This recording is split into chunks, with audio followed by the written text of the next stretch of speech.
10, 9, 8. Go for main engine start. 6, 5, 4, 3, 2, 1. Okay, then I've got a little bonus video here. I was going through my books and took a break from doing the rockets, and I found my old model rocket flight book from when I was about 14. I thought I'd share it with you.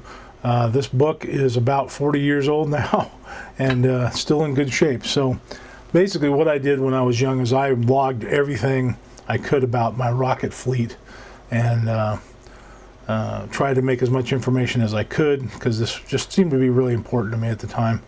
So let's go through it here. Like I said, this is an amazing shape for as long as I've had it. So you can see here I've got my rocket fleet, and a lot of these rockets I didn't realize are the same ones they're making today. I knew there was a few of them they've made through the years, but I didn't realize how many I had and which ones they were. Now my handwriting is very clean. Back then I've gotten a lot sloppier over the years. Basically I would mark the rockets I had in the fleet. I would mark little asterisk which ones were inactive, basically broken or having to be fixed, their length, their weight, the range, and the engines that they would take, that ones that I would use. So next up, as you can see, this one's the Rascal guided air missile of the ones I did before that I'm working on now, a redo of that. So some of them are guesstimates on the altitude. Most of this came from the Estes catalog, and then kind of guesstimates about what I've done on some of the scratch built. So of course I'll have to add my fleet now, or the ones that I'm building up now after so many years. There's the rocket guide that's in the Estes book that I hand drew. I don't know why I hand drew it, I just thought it'd be neat in the book. I used to give little presentations at school on rocketry, and the science teachers got a big kick out of that. They even filmed me a couple times to show the other classes on old Betamax or VHS.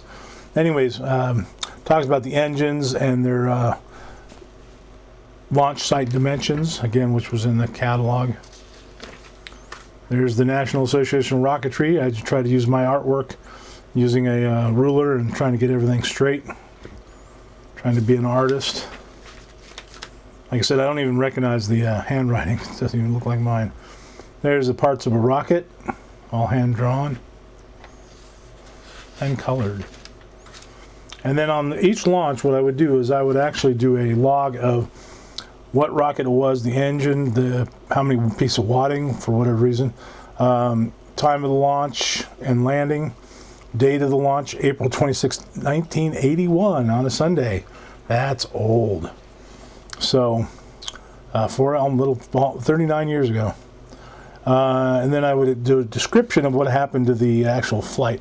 Engine got a clean burn off and rocket was stable all the way through the flight thanks to a windless day, blah blah blah blah blah. Rocket drifted northwest, blah blah blah blah blah.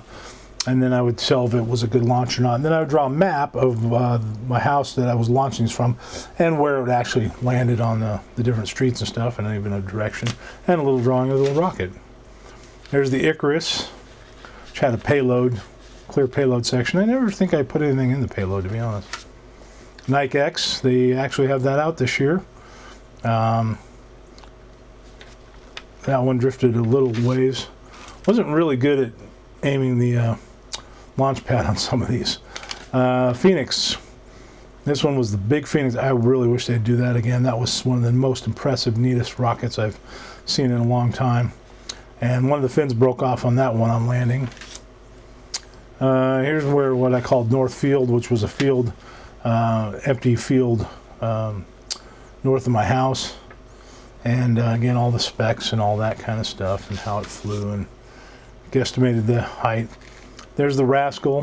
What's interesting about the two Rascal prototypes I did, which were years apart, they actually did the same exact thing. This is when I put forward fins on it. You could never get the fins exactly right, and they just would make the rocket go crazy. I did put weight in the nose, and it still didn't help. But the first launch would corkscrew and then eject and work okay. The second one, it would tumble end over end and then crash. The second time I built one of these, which was, I don't know, about 5 or 6 years later than this, it did exactly the same thing. And I made sure to try to get those fins on, and I made them out of plastic, and I made sure they were as straight as I could get, but it still had the issues. That's why I'm not going to put them on this rascal that I'm building now. Nike X again. Challenger 2. I honestly don't remember what the Challenger 2 looked like. I'll have to look that up.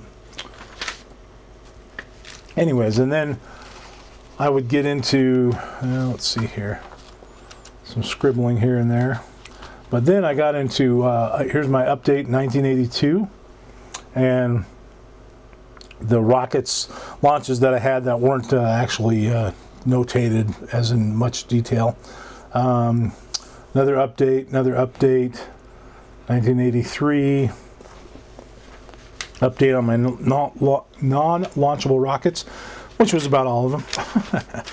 The technology wasn't there to help me with making a real strong rocket at the time. I mean, the epoxies were not readily available and like they are today.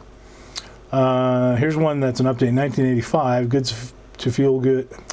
Feels good to get back into rocketry after almost 2 years. I'm going to rebuild my fleet. And then I had back here, this is the info section, and I actually pasted up pictures out of the Estes catalog and some other things, and it basically was a presentation of the, this is the Pershing. I really wish they'd do a Pershing again. Estes, unfortunately, I heard that the molds that were for the cone, which was this was all plastic. The molds were no good, so, but it would be neat if they retooled it. Anyways, this gave a history of the real Pershing missile that I would give at my demonstrations, and then we'd go do a rocket launch. Here's a news article on the safe Pershing 2 tests. And if you know your history, the Pershing 2 was very important because that was one of the things that was a contention point in the Cuban Missile Crisis, the Pershing 1. The Russians didn't like the fact that we were parking them right off their border. So that read up on it. It's pretty interesting. Here's Honest John info there. And I used to have the V2 in here, but I don't know what exactly happened to that. But then we've got, here's the Rascal guided air missile. History of that. That's what the Rascal looks like. Get a better look of it. There's a little drawing of it. A little bit longer than the real Rascal, but pretty close. Phoenix, history. Always loved the Phoenix missile. Very cool missile. Very successful. Okay, and then in back here is, well, my designs. This was one called the Hawk 2, and my idea was to actually make the fins into wings kind of shape, and that's when I found out about doing the grain in the right direction and just, you know, strength. It just never worked because they were just so long and they didn't work right. Plus, I think they were too far forward and didn't really understand the center of pressure issues and so forth. But I did make that rocket, and I think it just, I don't know if I flew it. This one was one called the Hornet. It was supposed to have clear fins made out of plastic and yellow and blue, or yellow and black. Here's one that was supposed to be a cluster and actually have engines in the outside pylon. As we know now, that's very hard to do. It's best to have pods on the side of the rocket, but that would have been a lot of issues. But I never finished that one. One called the Passing Image. This was probably my first graphic design logo, and then that started me into the graphic design industry, which I pursue to this day. There is a drawing of the Rascal, all its components and so forth. This one, I can't remember what I called this one, but I remember I painted it green, and they had holes in the wings, and it had these diamond-shaped wings. And I did actually build that and put a D engine in it. I don't remember if I flew it or not. I don't think I did. Here's a Sparrow, which probably wouldn't fly very well. And that's about it. So anyways, I'm going to write in here on all my stuff that I started rebuilding lately and do a little update on it 40 years later. So just thought I'd share that with you. Appreciate you viewing. Hope everyone's doing okay during this COVID-19 deal and tucked away and building rockets. So thanks for watching.